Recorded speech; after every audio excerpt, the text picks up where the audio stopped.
In the first part of this course we are going to set up the project using the brand new Vue CLI 3. Since the new CLI comes with the user interface, I thought we could use it because it's so awesome. We can start by installing the CLI. You do this by typing the following command: npm install g at Vue CLI. I have already done this, but if you hit enter you will see the installation will be going for a few minutes and then you're ready. When it's done you can type Vue UI and the user interface will launch in our browser.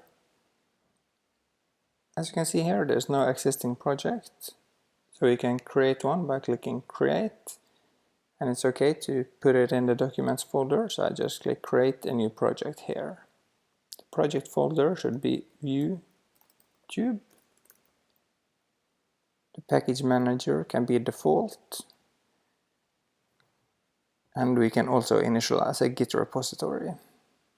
Click next. We want to select the features manually. We want Babel for backward compatibility. We don't need this. We want a router so we can be able to navigate inside our app. And we want vuejs for state management. We don't need linter for this project. And we want to use config files. Click next. Yeah, we want to use the history mode and click create project. We don't want to save the preset because we're not going to use this anymore.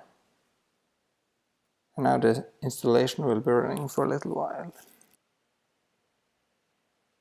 When the installation is finished, we will get the notification. As you can see here, we can see the project's plugins which are connected, the dependencies like Vue router and vuejs. Here we can also install additional dependencies. If you want to do any other configurations to the project, we can do something here. There's nothing you're going to do now, but I was just going to show you this. And the tasks were served. You want to preview the application. Okay, so if I go back to the command line and just stop the server and go into the VueTube folder and say npm run serve.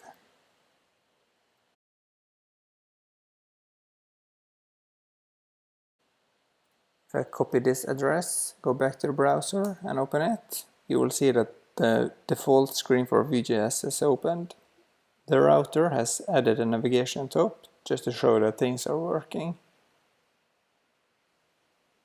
And that's it for this part of the course. I hope you enjoyed it and that you will come back for the next part where we are going to add Firebase to our project and set up everything we need in the Firebase console.